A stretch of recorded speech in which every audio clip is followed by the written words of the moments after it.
Hala, bukas na pala pasahan nito.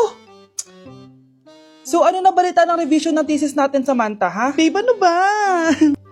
So ano na balita sa revision ng thesis natin, Samantha, ha? Hala, di ko pa nagagawa yung thesis namin.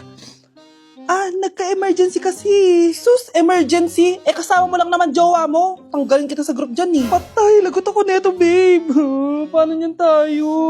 Ay, mga bes, huwag kayo mag-away-away ha. Kumalma kayo. Sabayin niyo muna ako ha. Jopay. Kumusta ka na?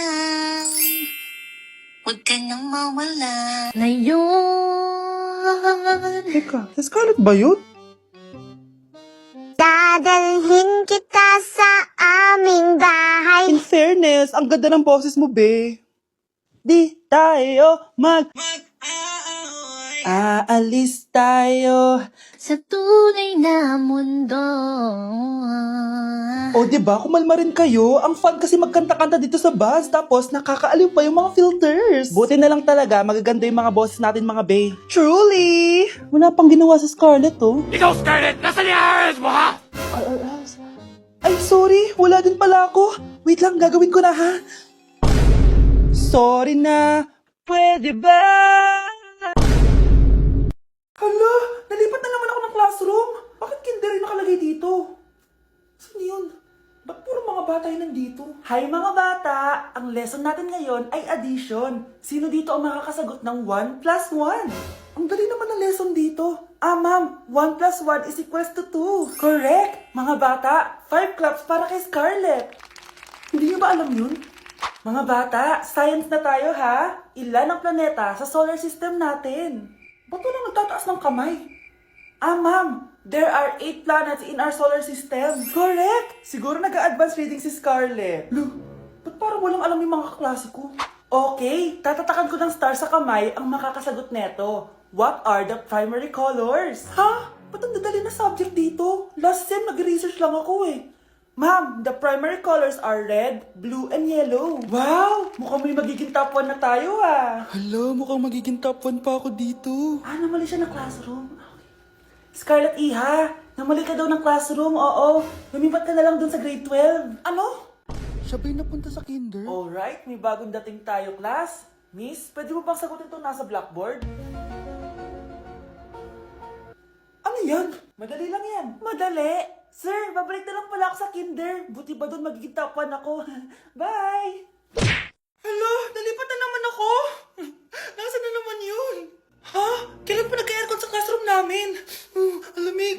Class, bring out your iPad and Apple Pencil. Mag-lecture tayo, okay? Kopyahin niyo yung nasa projector. Ano daw? iPad na gamit ngayon? Grabe, ang yayaman naman ng mga tao dito. Ma'am, pwede mo ba ako magsulat sa notebook? Ha? Wala kang iPad? Class, di ba nasa school requirement natin na dapat may iPad kayo, okay? So, babalik ka na sa nanay mo. Di na usay notebook dito. Wala naman kami pambili nun eh. Oh, class, i-share nyo naman kung saan kayo pumupunta tuwing weekends. Ma'am, nasa Japan po kami tuwing weekends kasi malamig dun tapos may snow pa. Ma'am, sa Paris po kami. Nandun po kasi yung Eiffel Tower tapos sila mami po kasi mahilig mag-shopping dun eh. Lu, ang bongga naman ng mga to. Oh, ikaw Scarlett. Sa kwarto ko lang po, ma'am. Kailangan po ba umalis? Hindi naman. Siguro mas gusto ni Scarlett yung nagpapahinga siya sa magandang kwarto niya. Class, magkukulak ako ng class funds ha. 1,000 each student lang. Ha? 1,000 yung class funds dito? Ma'am, card po yung mode of payment ko. Sure, patap na lang. Ayan. Ma'am, ako din po card. Ayan, okay na. Wala na akong pera. Ma'am, pwede ba ako bumalik sa dati kong school? Ang yayaman kasi ng mga tao dito eh. Ay, ganun ba? O sige, i-drop na lang kita ha. O ito po ma'am, card na lang. National ID.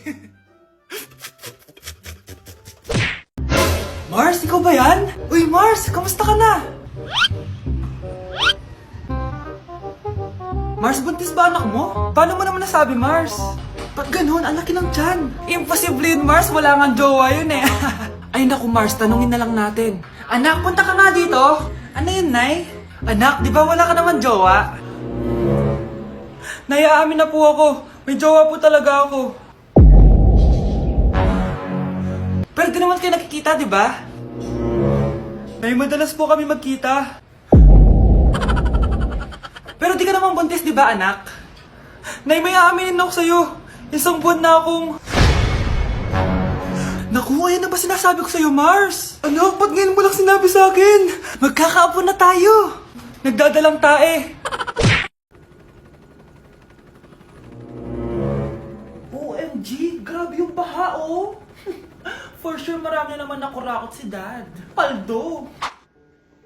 Oh, Cheska, ba't ang aga mo? Di ba traffic kasi baha? Ay, opo ma'am, baha nga po eh. Kaya pinag-helicopter na ako ni Daddy para safe ako. Kawawa nga po yung mga tao eh. Wow, sana all. Ah, yes Daddy?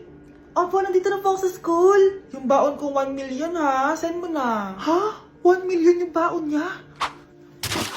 No! Binasa mo yung Chanel bag ko! Sorry, Cheska. Alam mo ba kung magkano to, ha? 600,000 to! Mas mahal pa to sa bahay nyo! Napakamahal naman yan.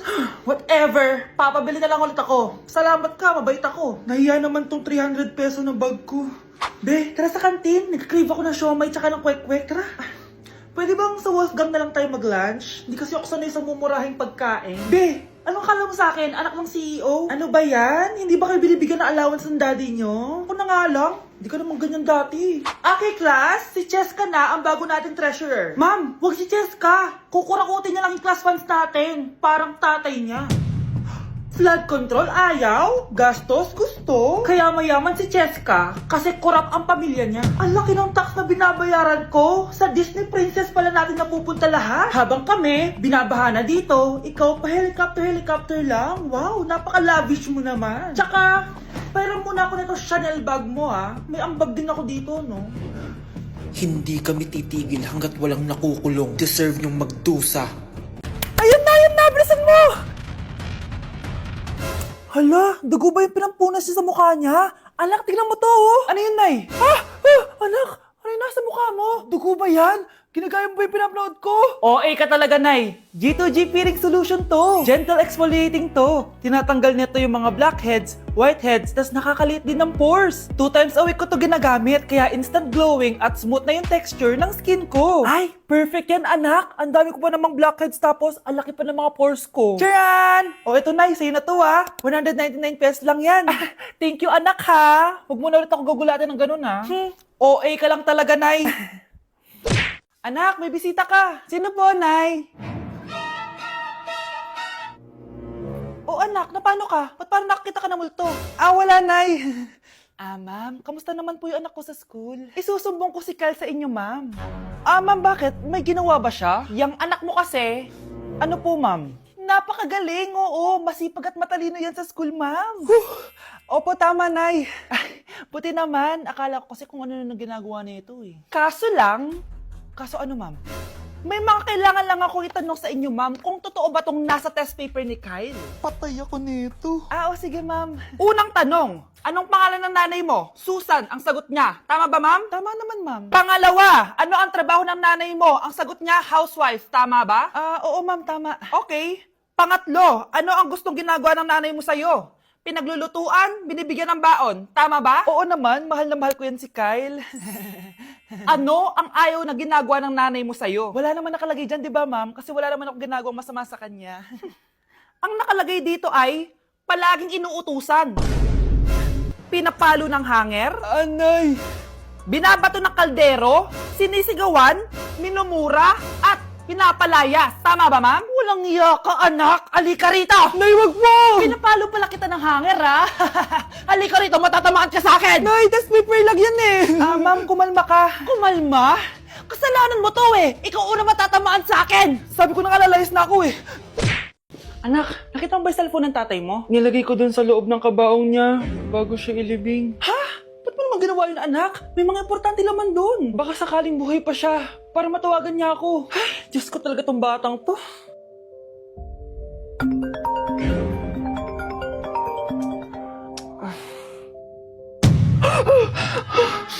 Matawag si tatay. Nay, kailangan natin pumunta sa sementeryo. Tumawag sa akin si tatay. Anak, pwede ba? Wala akong oras makipagbiruan sa'yo. Marami pa akong tatapusin trabaho. Pero Nay, pag di ka pa tumigil, kukunin ko yung cellphone mo. Tay, sumagot ka. Alam kong buhay ka. Sa lahat ng pwede kong makita, ikaw pa talaga. Jessica, tinatawagan ko lang tatay ko.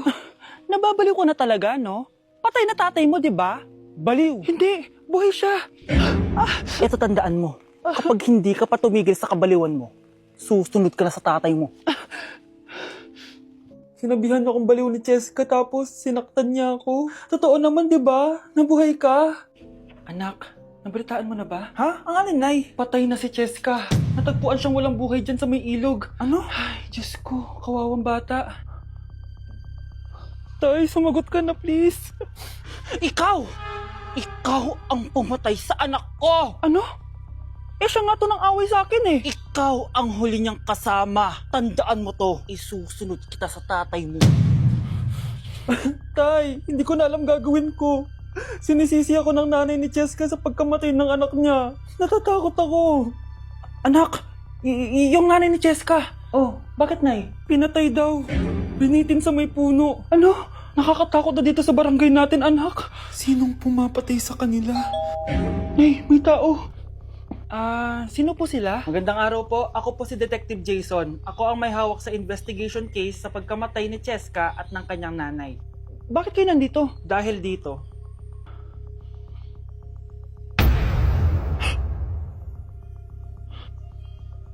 Nay, ikaw pumatay sa kanila? Oo, anak. Narinig ko lahat ng mga sumbong mo sa tatay mo. Cellphone ni tatay. Pinangako ko sa tatay mo bago siya mamatay na poprotektahan kita kahit makapatay man ako ng tao. Sumama ka sa akin, ma'am, para ma-interview ka namin. Tandaan mo to, anak. Kahit nasa kulungan ako, poprotektahan kita. Tumawag ka lang.